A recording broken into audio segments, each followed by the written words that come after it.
Me llamo Pietro Orlandi. Hace 5 años, hice este mismo camino a través de la plaza de San Pedro del Vaticano. Era uno entre 200.000 felices feligreses más. Era 18 de marzo de 2013.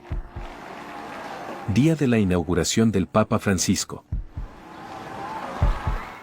Fieles y devotos de todo el mundo celebraban su fe. Él nos guiaría hacia un futuro brillante. Mi hermana Emanuela debía haberme acompañado. Pero fui yo solo. Buscaba respuestas en este nuevo Papa. Al verme, su jefe de seguridad le susurró algo al oído. Y el Papa Francisco me dijo, tu hermana está en el cielo. Quedé conmovido y atónito. ¿Cómo supo que mi hermana había muerto?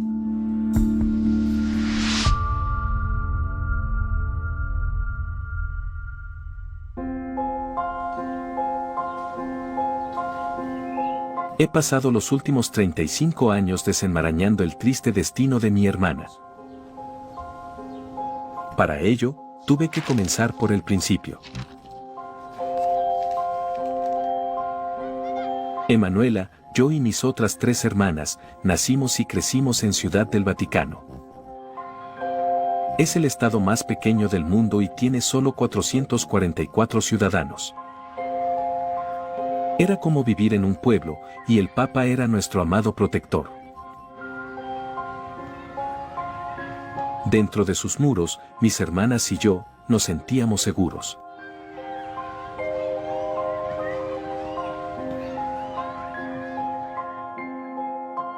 Mi padre trabajaba en la prefectura del Vaticano. Era el responsable de supervisar todas las audiencias con los papas Paulo VI, Juan Pablo I y Juan Pablo II. Mi padre cumplió su deber con lealtad y devoción. Tuvimos el honor de reunirnos con Juan Pablo II muchas veces.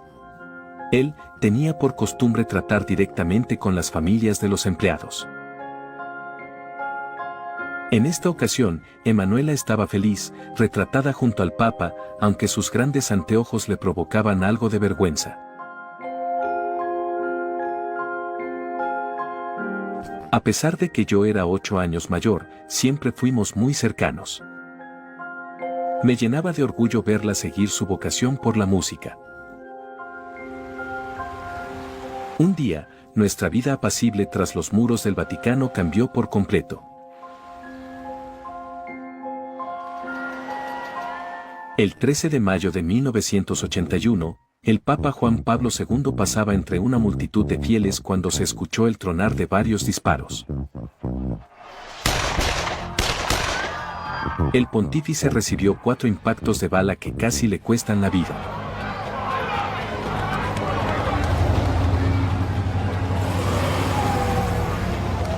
Mientras los médicos hacían todo lo posible por salvarlo, nosotros nos quedamos agonizando con la incertidumbre. ¿Era concebible que le estuviera pasando esto al Papa? ¿Quién podría querer matarlo? Las respuestas estarían estrechamente relacionadas con la tragedia que azotó a mi familia 2 años más tarde. El 22 de junio de 1983 fue un día muy caluroso. Emanuela, de 15 años entonces, me pidió que la llevara a la escuela de música. Pero mi prometida me había pedido que la llevara a la universidad, quejándose de que le daba demasiada atención a mi hermanita. Decidí que esta vez, dejaría que Emanuela fuera sola a sus clases. Se molestó conmigo y discutimos. Me rehusé a ceder, y ella salió furiosa de la casa. Sola.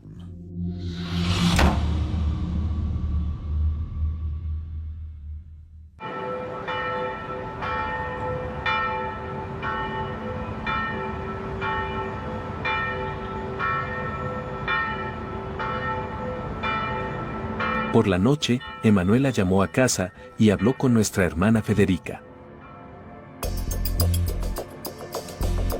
Dijo que de camino a la escuela de música, un hombre le había ofrecido un muy buen empleo distribuyendo materiales promocionales de Avon.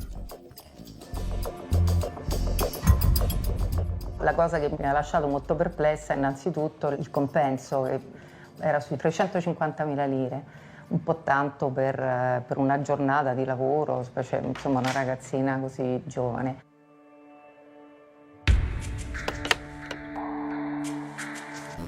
Emanuela salió de la escuela y caminó por Corso Rinascimento hasta la parada de autobús frente al Senado. Una de las últimas personas en verla fue una compañera de clase, Maria Grazia Casini. Quel pomeriggio Emanuela si rivolse a me e mi chiese a che ora finisse la lezione di canto corale, perché lei aveva un impegno. Stabilito ciò, praticamente lei scappò via. Non ti disse che Finita ti la impegno? No, assolutamente. Guardava l'orologio e diceva che doveva andare via perché aveva un appuntamento.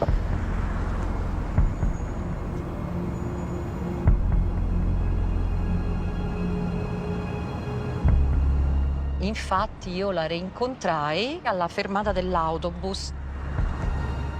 Arrivato l'autobus, sono salita con i miei compagni di scuola e me ne sono andata. Emanuela debió haber vuelto a casa, pero había asumido un compromiso. Probablemente con el individuo que le ofreció el trabajo en Avon. Natalina, mi hermana mayor, lo recuerda como si hubiera pasado ayer. In testa sono rientrata la sera dopo le 8 a casa perché avevo lavorato tutto il giorno e ho trovato solo mia madre disperata che Emanuela non era rientrata. Andatela a cercare, le sarà successo un incidente. No pudimos dormir esa noche. Mientras mi familia oraba porque Emanuela estuviera a salvo, yo la buscaba por las calles.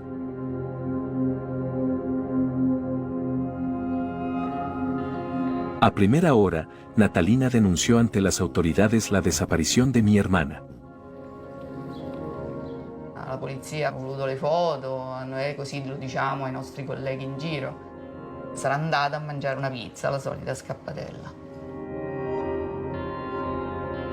Viendo la pasividad de la policía, decidimos que no íbamos a esperarlos. Imprimimos cientos de carteles. Y Roma amaneció con el rostro de Emanuela en todas las calles. La policía nos ignoraba, pero 11 días después, escuchamos un mensaje que nos sugirió que alguien con mucha autoridad se interesaba en el asunto de mi hermana. Desidero esprimere la viva partecipazione con cui sono vicino alla famiglia Orlandi, la quale è nell'afflizione per la figlia Emanuela di 15 anni, che da mercoledì 22 giugno non ha fatto ritorno a casa. Condivido le ansie e l'angosciosa trepidazione dei genitori, non perdendo la speranza nel senso di umanità di chi abbia responsabilità di questo caso. Las palabras del pontífice nos sorprendieron. Hacían referencia a información que nosotros, los familiares de Emanuela, desconocíamos. Al decir, de quienes tienen responsabilidad, insinuaba que Emanuela había sido secuestrada. Fue una revelación perturbadora.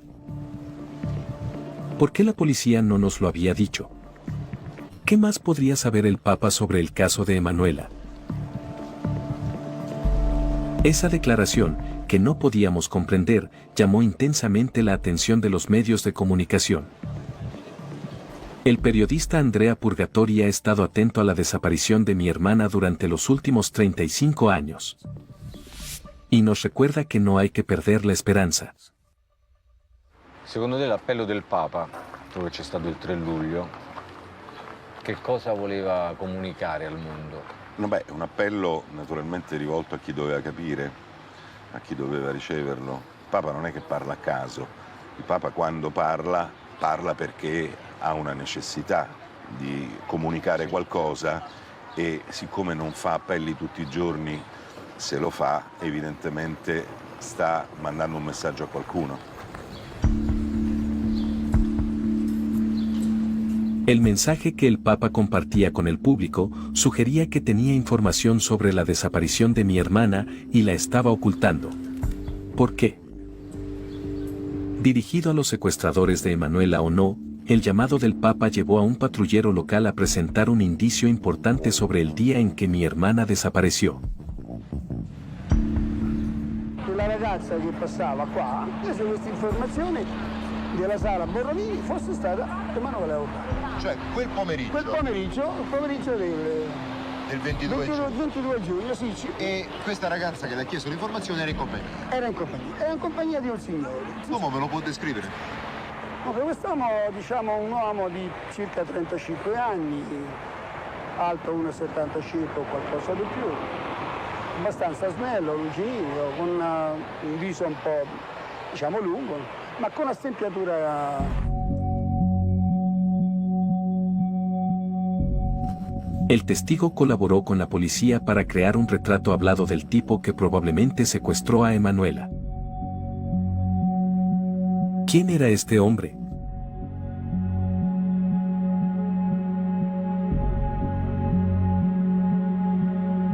Trece días después de la desaparición de mi hermana, mi padre recibió una terrible llamada telefónica.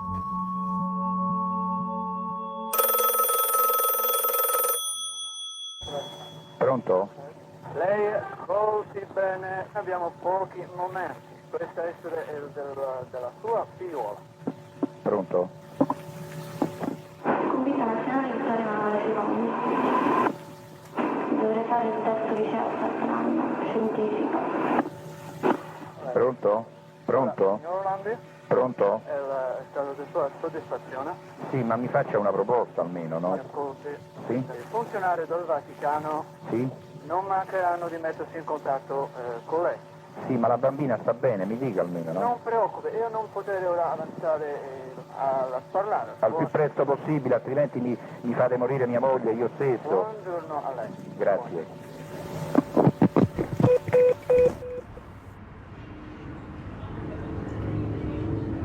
La llamada del secuestrador nos dio esperanzas. Más aún cuando supimos que también llamaron a la sala de prensa del Vaticano. La policía lo consideraba un secuestro trágico, pero rutinario, de una niña. Pero como informa Richard Roth, una llamada lo cambió todo. Un editor de la agencia de noticias italiana ANSA dijo que escuchó a un joven nervioso hacer un anuncio impactante. Tenemos a Emanuela Orlandi, la soltaremos a cambio de la liberación de Mehmet Ali Akça. Akça cumple cadena perpetua en prisión desde hace 2 años. Los investigadores tratan de averiguar si el primer secuestro en la historia moderna del Vaticano puede dar indicios sobre el atentado que sufrió el Papa Juan Pablo II hace 2 años. Los secuestradores dieron a las autoridades 14 días para que Ali Akça quedara libre.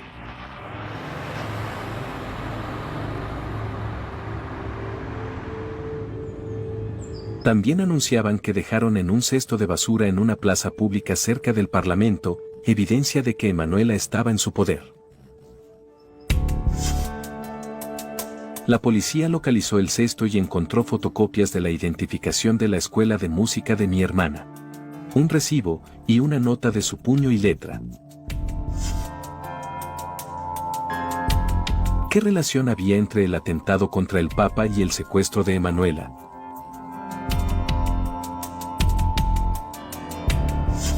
Tres días antes de la fecha límite del 20 de julio, el Papa Juan Pablo II hizo una súplica pública a los secuestradores. De pie, desde su ventana, frente a miles de personas, a la vista de todo el mundo. Ningún papa se había pronunciado así sobre un crimen civil. Per parte mia, posso assicurare che si sta cercando di fare quanto è umanamente possibile per contribuire alla felice soluzione della dolorosa vicenda.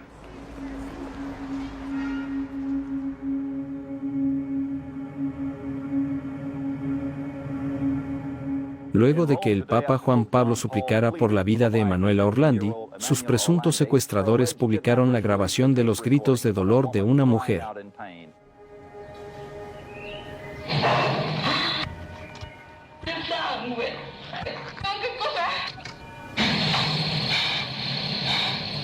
A ratos, me parecía escuchar la voz de Emanuela. Pero no se escuchaban voces masculinas. Era una grabación editada.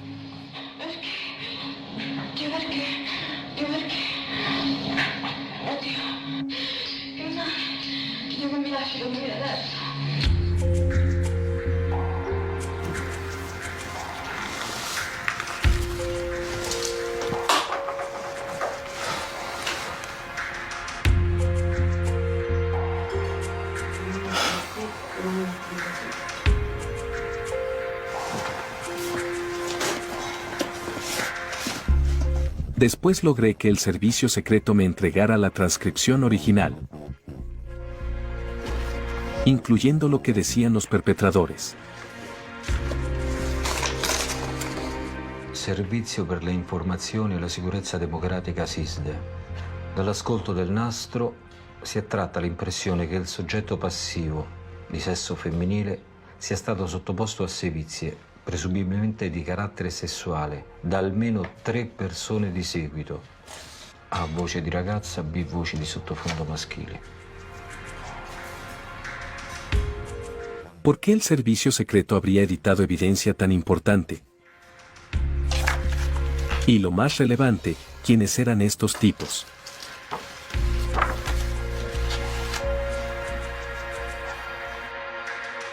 El mismo día que enviaron la grabación, los secuestradores exigieron una línea telefónica directa para negociar la liberación de mi hermana.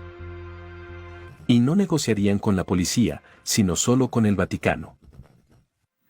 Intanto la sala stampa della Santa Sede ha diramato, e l'ho fatto poco fa, il seguente comunicato. In merito alla richiesta da parte dei rapitori di Emanuela Orlandi di una linea telefonica diretta, si notifica: la linea telefonica è stata installata. Il relativo numero è 6985, al quale va aggiunto il codice indicato.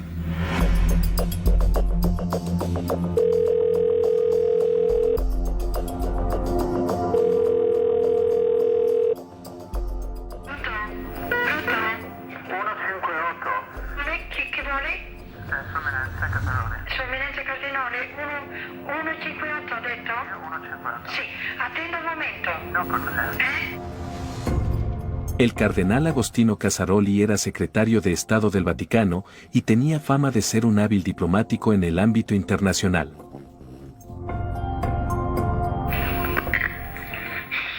Sua Eminenza, c'è il numero di codice.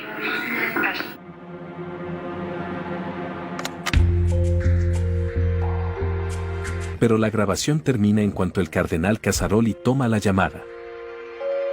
Hasta el día de hoy, el Vaticano se niega a divulgar lo que su secretario de Estado habló con los secuestradores de mi hermana.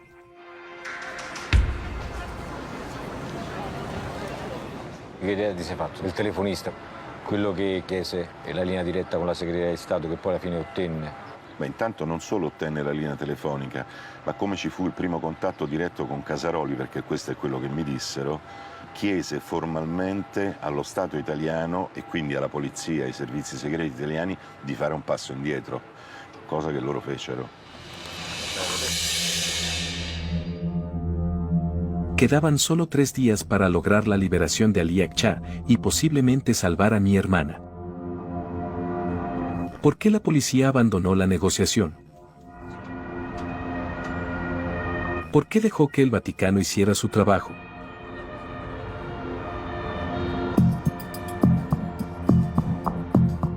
Si fa sempre più drammatica e resta più che mai misteriosa la vicenda di Emanuela Orlandi. Questa sera scade l'ultimatum. Se non sarà liberato Ali Akcha, la ragazza sarà uccisa. El plazo del 20 de julio quedó en el pasado. Ali Akcha siguió en prisión y los secuestradores guardaron silencio. Desconocíamos si Emanuela estaba viva o no. Durante este calvario, mi padre siguió sirviendo con lealtad a Juan Pablo II. Hablaban todos los días, pero nunca mencionaron a mi hermana. Que un empleado cuestionara al Papa se habría considerado irreverente. Y a pesar de la agonía de mi familia, el Papa nunca nos ofreció mayor información. Movido por la desesperación, mi padre se vio obligado a lanzar una súplica a los secuestradores.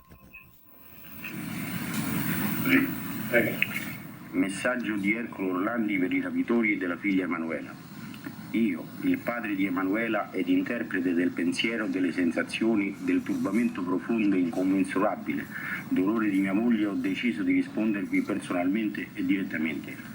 Noi, padre e madre di Emanuela, abbiamo il diritto di chiedere a voi una precisa risposta. Se Emanuela è ancora viva, provatelo.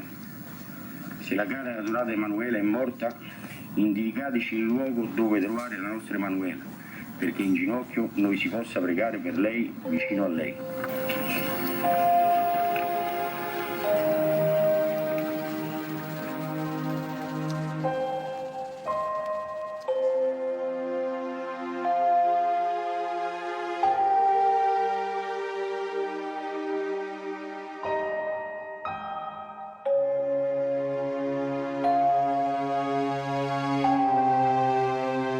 Para Nochebuena, Emanuela llevaba 6 meses ausente.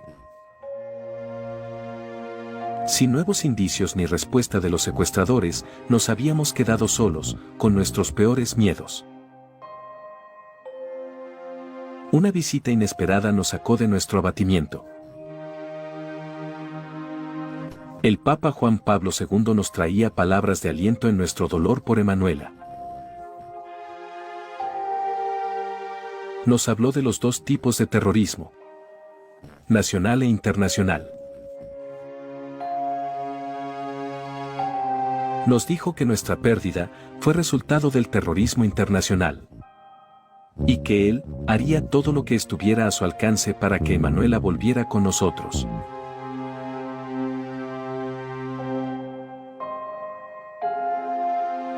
Mis padres quedaron profundamente agradecidos con el Papa, que no renunciaba a encontrar a mi hermana viva. Sus palabras renovaron nuestra confianza en las autoridades del Estado Vaticano. Durante esa visita, Juan Pablo II me ofreció espontáneamente empleo en el Banco del Vaticano. Yo era un muchacho de 23 años sin experiencia. Yo quedé encantado. Pero me pregunté si el Papa estaría solo tratando de consolarnos. ¿Por qué culpó al terrorismo internacional? ¿Qué más podía saber y por qué no nos lo compartía? Pasaron más de 20 años sin nuevos indicios sobre la desaparición de Emanuela. La promesa del Papa a mi familia ya era solo un recuerdo. Mi padre dedicó su vida al Vaticano y a los 3 papas a los que sirvió.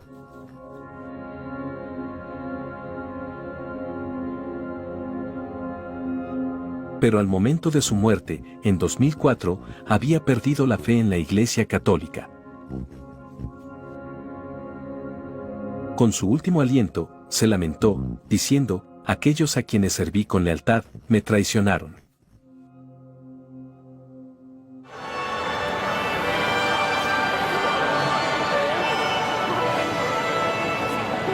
Poco después, en abril de 2005, el Papa Juan Pablo II enfermó.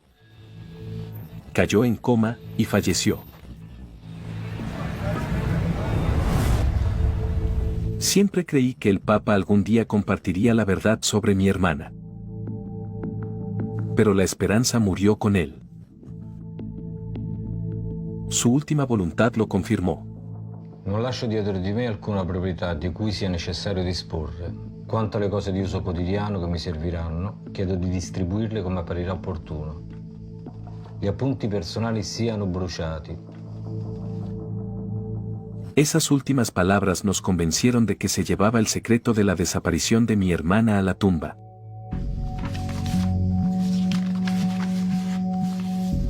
Pero un año después, descubrí que el Papa Juan Pablo II había nombrado a don Estanislao, un personaje influyente y con una larga trayectoria, para ejecutar su última voluntad. Y que Estanislao había contravenido los deseos del Papa. Él declaró: no quemé sus notas. Eran demasiado importantes. Durante más de 10 años, solicité a la Fundación Juan Pablo II que me concediera acceso a las notas que resguardaba don Estanislao. Pero mi insistencia fue en vano. Quizás hoy, en 2017, la respuesta sea otra. Sì, pronto? Pronto? Mi chiamo Pietro Orlandi.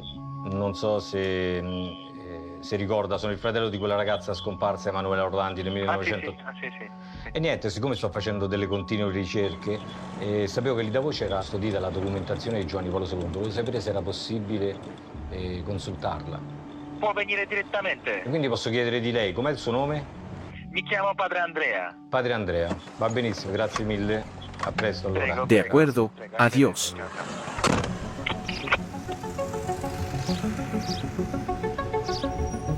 Después de 34 años de preguntas, estaba a punto de obtener algunas respuestas de Juan Pablo II. Prego, scendiamo.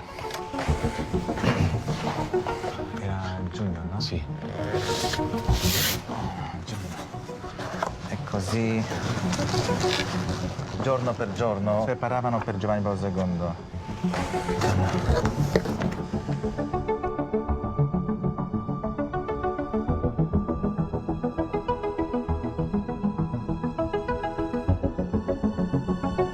Busqué durante horas, sin encontrar rastro de las notas del Papa. Nada. ¿Se las habrían llevado? Quizás nunca las trajeron aquí. Ho letto che nel testamento di Giovanni Paolo II aveva chiesto che tutta la sua documentazione venisse bruciata. Personale, scritti personali. Giudice invece in qualche modo non ha ritenuto opportuno mantenerla. Sì, quella è portata a Cracovia da lui. Quindi una parte è rimasta qua? No. Ha portato i documenti personali, tutto che lui si occupava come suo segretario lo ha portato con sé a Cracovia. Lei non li ha mai potuti consultare questi documenti? Nessuno? Mai. Ma pensa che in quei documenti personali ci possa essere qualcosa che riguarda la scomparsa di Emanuela oppure no? Questo non lo so perché non ho avuto mai accesso a questi documenti personali. Mi sembra che era una corrispondenza personale di Papa Wojtyła. Luego de la muerte del Papa, don Estanislao fue nombrado arzobispo de Cracovia, en Polonia. Y se le denominó Cardenal Sigwis. Yo estaba determinado a contactarlo.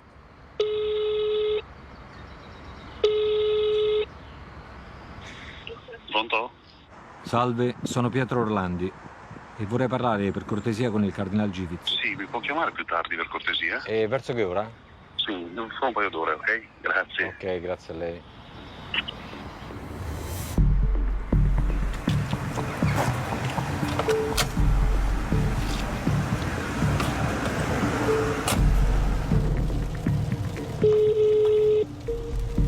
Poczta głosowa.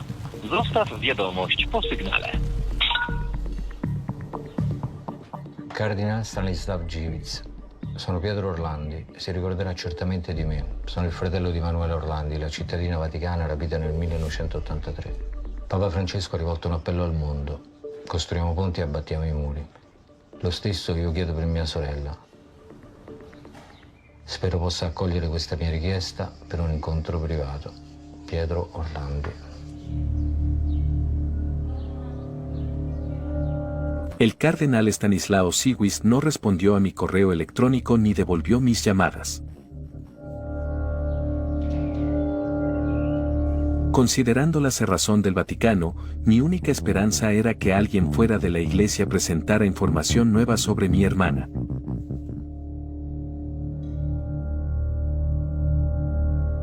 El 12 de septiembre de 2005.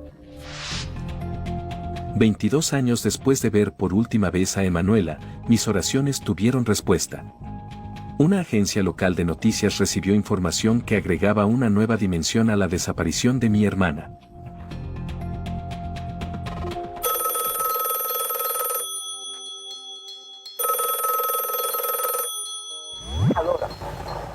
Riguardo al fatto di Emanuela Orlandi, per trovare la soluzione del caso, andate a vedere chi è sepolto nella cripta della Basilica di Sant'Apollinare e del favore che Renatino fece al Cardinal Poletti all'epoca. Nella Basilica di Sant'Apollinare, dove questo signore anonimo ci ha detto andate a vedere, si diceva che fosse stato sepolto appunto Enrico De Pedis, un bandito della banda della Magliana. La Magliana è un quartiere qui di Roma.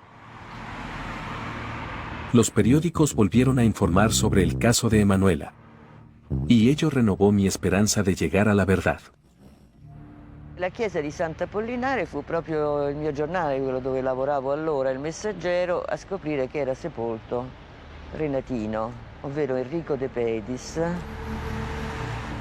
l'ultimo importante capo della banda della Magliana, prima che questa si consumasse in ammazzamenti vari. Come mai un malavitoso, un uomo ucciso sulla pubblica strada nel 1990 ottiene una sepoltura così incredibile, così altolocata, perché lì non c'è soltanto un sepolcro qualunque nella chiesa di Sant'Apollinare. La chiesa di Sant'Apollinare è il luogo dove venivano sepolti da secoli soltanto principi, grandi artisti. E poi c'è De Pedis. Enrico De Pedis fue el primer fallecido que el cementerio de San Apolinar recibía en más de un siglo. ¿Por qué este hombre, un delincuente conocido, merecía un lugar entre las figuras más veneradas y respetadas de Roma? Me dirigí a las autoridades rogando que exhumaran a Enrico De Pedis en busca de indicios que nos aclararan el destino de mi hermana. Pero ignoraron mis súplicas. Así que me dirigí a los medios de comunicación, que habían seguido el caso de Emanuela con nosotros, con la esperanza de que la presión pública les hiciera responder. Bellissimo il Papa. Ho parlato con persone vicine all''ndrangheta, alla mafia, alla massoneria, ai servizi. Sono diventato una spugna. La gente salió a la calle para expresar solidaridad y apoyo a mi afán de llegar a la verdad. Queremos respuestas, queremos respuestas. Pero la policía, el servicio secreto y el Vaticano guardaron silencio, como habían hecho desde hacía más de 20 años.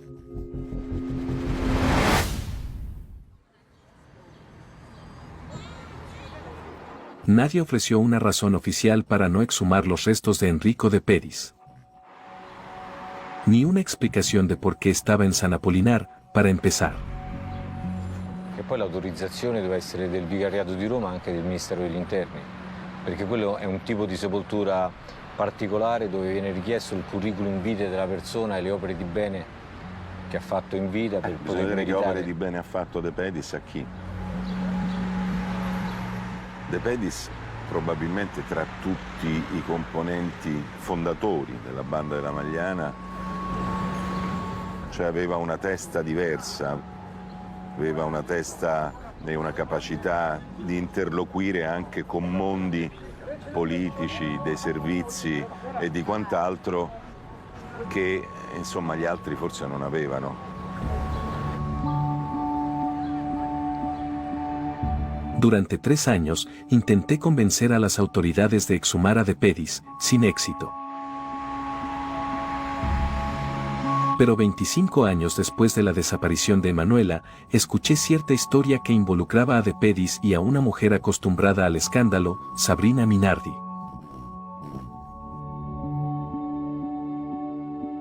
A finales de los 70, Minardi era muy conocida en Roma como la esposa del famoso futbolista Bruno Giordano.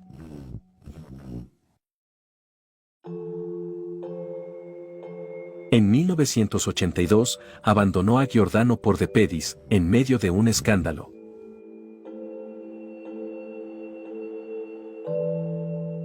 «26 años después, Minardi ofreció una declaración ante la policía sobre los hechos del 22 de junio de 1983. El día que Emanuela desapareció.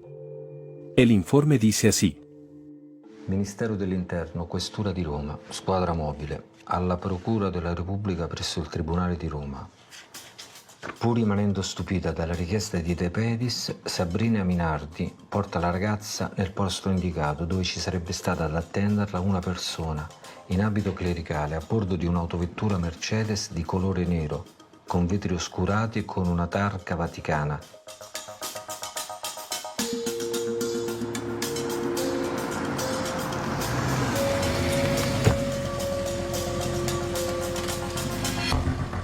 Emanuela un po' piangeva, un po' rideva, era come drogata. Chiedeva del fratello. Poi la presero dalla macchina, quasi di peso.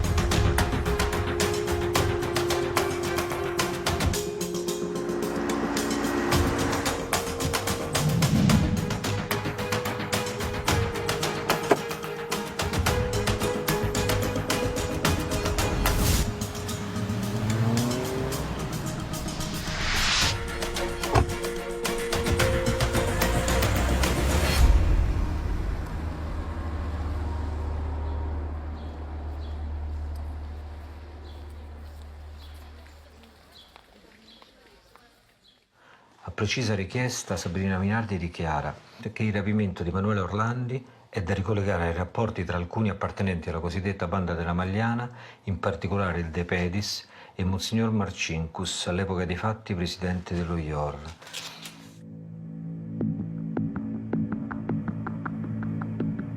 Marcinkus. Arzobispo Paul Casimir Marcinkus, jefe del Banco del Vaticano. Yo lo conocía. Fue mi jefe por muchos años. Desde el día en que el Papa me ofreció ese empleo en el Banco del Vaticano, la Nochebuena de 1983. Conosciuto bene Marcinkus. Sì, lui ha avuto un ruolo nel sequestro di Emanuela, è stato un grande attore con noi.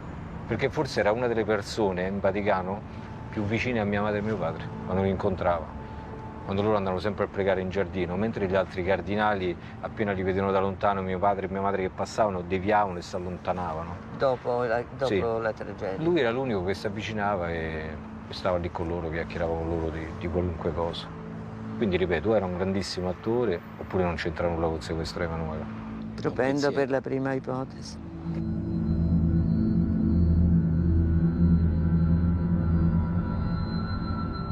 Al recordar la noche en que el Papa Juan Pablo II me ofreció el empleo, me surgieron preguntas.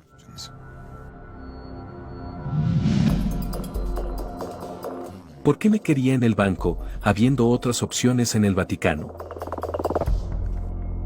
¿Quería que Marcinkus pudiera vigilarme mientras investigaba la verdad sobre mi hermana? Cuando trabajaba en el Banco del Vaticano, ignoraba la posible participación de la banda de la Magliana en el secuestro de mi hermana. O la relación entre De Pedis y Marcinkus y el Vaticano.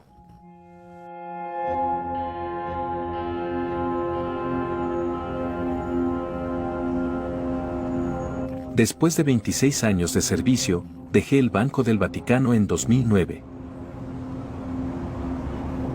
El Vaticano lo justificó formalmente como una jubilación anticipada. Pero en realidad, me corrieron. Quizás estaba cerca de la verdad.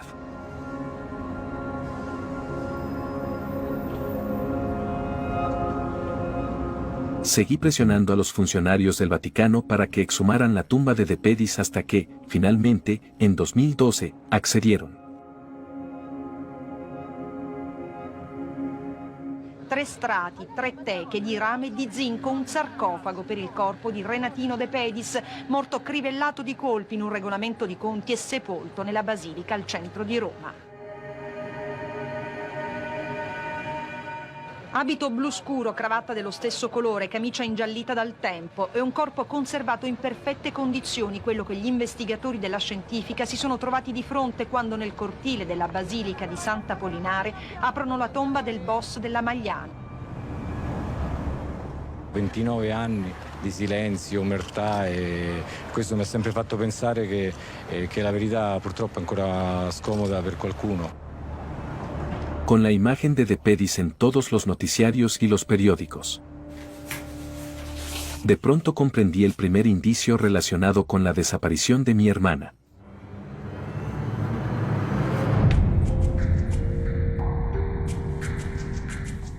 El retrato hablado que describió el patrullero en 1983 no era otro que Enrico de Pedis.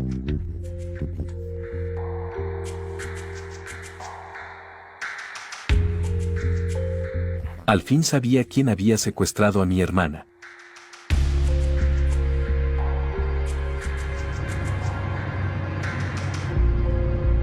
Aunque la tumba de Pedis no arrojó nuevos hallazgos, se hizo del conocimiento público que el Vaticano sostenía negocios con la mafia italiana.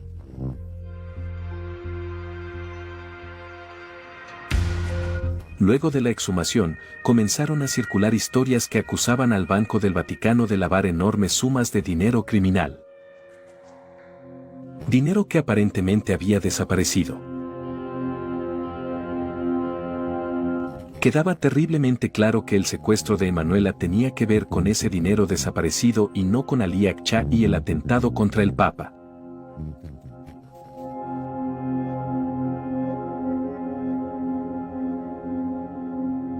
Esa historia fue un invento del Vaticano y la mafia para desviar la atención de los verdaderos responsables. Ali Akça no era más que un chivo expiatorio.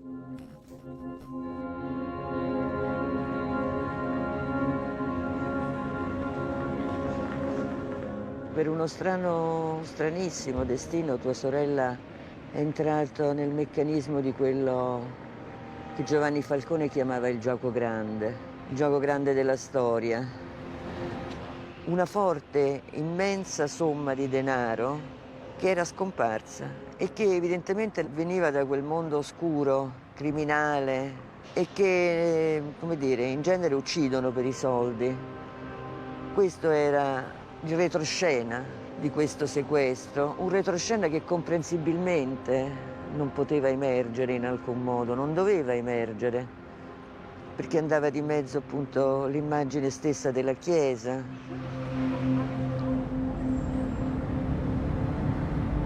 Si la banda de la Magliana secuestró a mi hermana para presionar al Banco del Vaticano y recuperar su dinero, surge una pregunta. ¿Por qué el Vaticano necesitaba malversar grandes sumas de dinero? ¿Qué podían desear? Que solo se compra con dinero negro.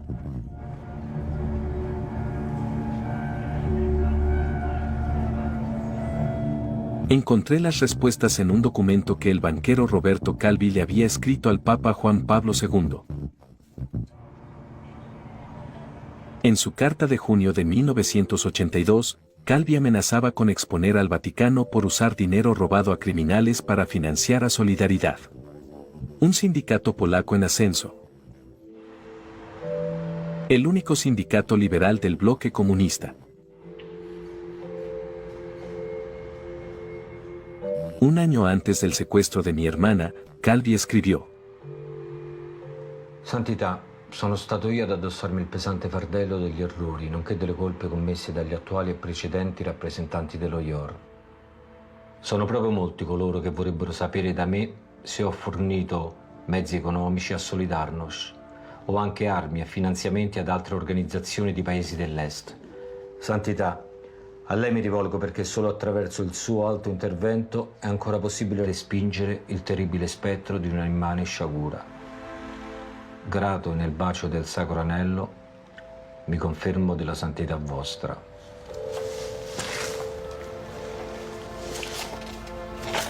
Roberto Calvi. 12 días después, Calvi apareció muerto en el río Támesis, en Londres. Il banchiere è stato assassinato fra le 19 e le 22 di giovedì 17 corrente ed è stato appeso dagli assassini mediante la stessa fune con la quale è stato strangolato ad una impalcatura metallica sotto il lato nord del ponte di Blackfriars sul Tamigi mentre vi era l'alta marea.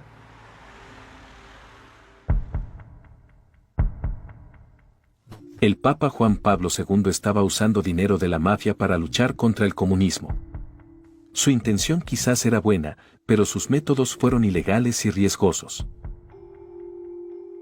Y prefirió protegerse a sí mismo.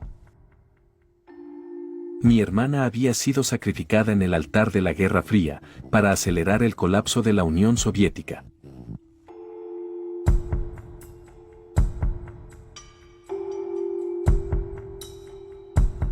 En 2016, otros secretos salieron de los muros del Vaticano.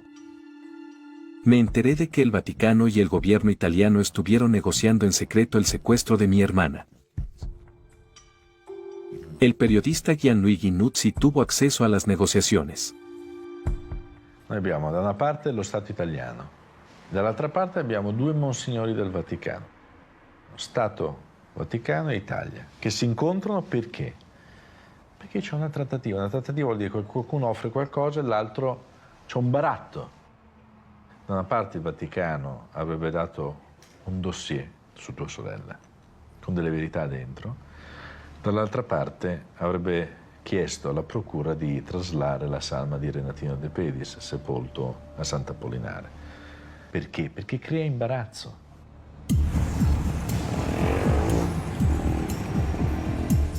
Quedaba claro por qué el Vaticano permitió la exhumación de De Pedis en 2012. El gobierno italiano acordó sacar del Vaticano el cuerpo de De Pedis, y a cambio, el Vaticano compartiría información sobre la desaparición de Emanuela. Pero, ¿dónde está ese informe? ¿Y qué le pasó a mi hermana? Para averiguarlo, presenté una denuncia formal con ayuda de una de las mejores abogadas de Roma, Laura Sgoro. Al comandante del Corpo della Gendarmeria dello Stato Città del Vaticano. Le fonti consultate riferiscono dell'esistenza di una trattativa avvenuta anche nel territorio dello Stato della Città del Vaticano tra la fine del 2011 e i primi mesi del 2012.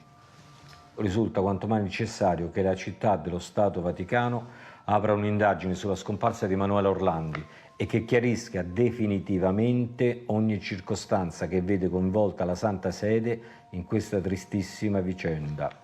Con osservanza, 21 novembre 2017. Questo ultimo fatto della trattativa, secondo me, è il fatto più importante accaduto in 34 anni. Certo, il fatto ancora più importante è che questa trattativa non sia di fatto mai stata smentita da nessuno. Quindi il silenzio da parte di entrambi non fa altro che avvalorare il contenuto di quanto è emerso. Quindi è necessario a questo punto che il Vaticano possa spiegare di questa trattativa e di tutte le incongruenze che ci sono state in questi anni. Anche perché Emanuela è cittadina vaticana.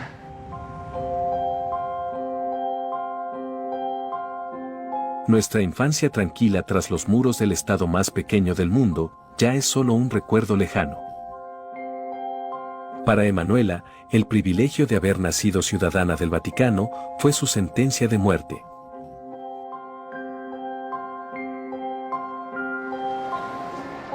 Y constituyó un turbio legado que nos apartaría de la verdad.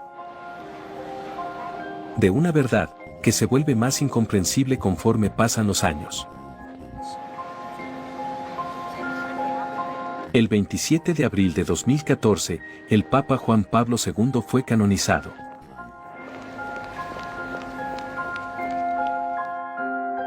Para el Vaticano, era un santo.